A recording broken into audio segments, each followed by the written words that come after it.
Hello viewers, welcome again our YouTube channel mission guide institute Delhi. आज मैं इस video में आपको बताने वाला हूं कि जिन बच्चों ने 12th साइंस साइड से एनआईएस बोर्ड से अपनी 12th क्लियर करी है, क्या वो नीट या जेईई मेन के एग्जाम में बैठ सकते हैं, उनका एंट्रेंस एग्जाम दे सकते हैं?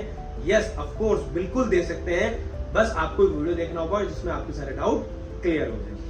मैं उम्मीद करता हूं कि आपने हमारे चैनल को सब्सक्राइब कर लिया होगा, जिससे घर बैठे बैठे आपको एनआईएस बोर्ड की या किसी भी बोर्ड की नोटिफिकेशन बैठे बैठे मिलती रहे। और नीचे जो नंबर फ्लैश हो रहा है इसको भी आप सेव कर लीजिए और इस पर हाई बेस कर अपनी कोई भी क्वेरी आप पूछ सकते हैं। मिशन गाइड इंस्टीट्यूट के जो टीचर्स हैं वो आपको 24 घंटे अवेलेबल रहेंगे, आपके डाउट घर बैठे बैठे क्लियर कर देंगे। और वीडियो के नीचे भी कमेंट कर सकते हैं अगर आपके मन में कोई सवाल है। तो स्टूडेंट्स, मैं बात कर रहा था कि जिन बच्चों ने 12th साइंस साइड से किया है वो नीट या जेईई दोनों एग्जाम दे सकते हैं। यस, दे सकते हैं, बस उनकी जो एलिजिबिलिटी क्राइटेरिया है वो अलग अलग आपको मैं समझा देता हूँ।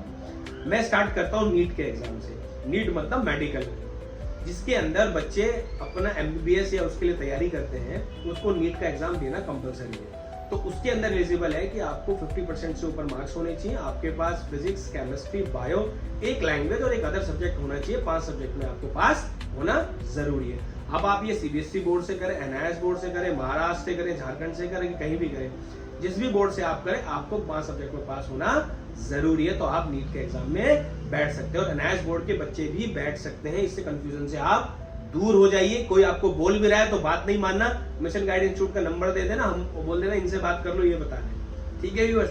तो घबराने की जरूरत नहीं है। एक दूसरा केस होता है कि कुछ बच्चों ने 12th मान लीजिए सीबीएसई बोर्ड से किया और अब उनके पास बायो नहीं था, तो वो क्या करना चाहते हैं कि सर मुझे मेडिकल देना है। तो वो एक काम कर सकते हैं, एनआईएस बोर्ड से फॉर्म भर सकते हैं एक सब्जेक्ट का, बायो का, और अगर उसने बायो उसमें क्लियर कर लिया तो सीबीएसई की मार्कशीट और एनआईएस बोर्ड की मार्कशीट, दोनों मार्कशीट मिलाकर उन दोनों मार्कशीट से वो नीट के एग्जाम में बैठ सकते हैं। अब ये फॉर्म कैसे भरना है, क्या है, कैसे, ये आपको इस नंबर पे डिटेल मिल जाएगी, आप उनसे कॉल पे बात कर लीजिएगा।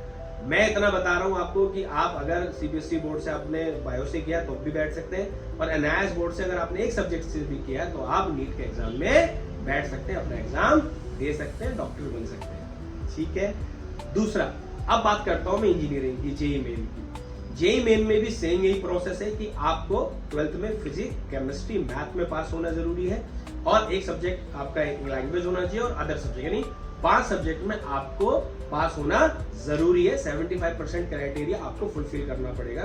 तो उसके लिए आप अगर सीबीएसई बोर्ड से, महाराष्ट्र बोर्ड से हो, किसी एनआईएस बोर्ड से हो, किसी भी अदर बोर्ड से हो, सब सब्जेक्ट में 5 सब्जेक्ट में पास होना पड़ेगा। बस इसमें कंडीशन ये है कि जिस भी बोर्ड में आप पास होंगे उसी बोर्ड की मार्कशीट में ही 5 सब्जेक्ट में पास होना पड़ेगा। जैसा मैंने आपको अभी नीट वाले में बताया था कि मान लीजिए आप सीबीएसई में आपने फिजिक्स, केमिस्ट्री, बायो किया और आपके पास मैथ नहीं था, आप एनआईएस बोर्ड में गए, आपने मैथ से कर लिया एक सब्जेक्ट से, तो एक मार्कशीट आपकी एनआईएस बोर्ड की होगी और एक मार्कशीट आपकी सीबीएसई बोर्ड की, तो आप वैलिड नहीं है। जेईई मेन ये बोलता है कि आप किसी भी बोर्ड से करें तो आपको एक ही मार्कशीट सबमिट करनी हो। बस इतना सा डिफरेंस है जेईई में और नीट में।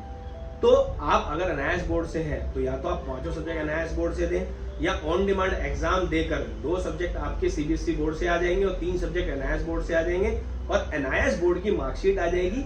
एक मार्कशीट से आप जेईई मेन में एग्जाम दे सकते हैं। तो वैलिडिटी 100% है, बस थोड़ा सा प्रोसेस चेंज है। उस प्रोसेस के लिए आपको ये वीडियो मैंने आपको समझा दिया।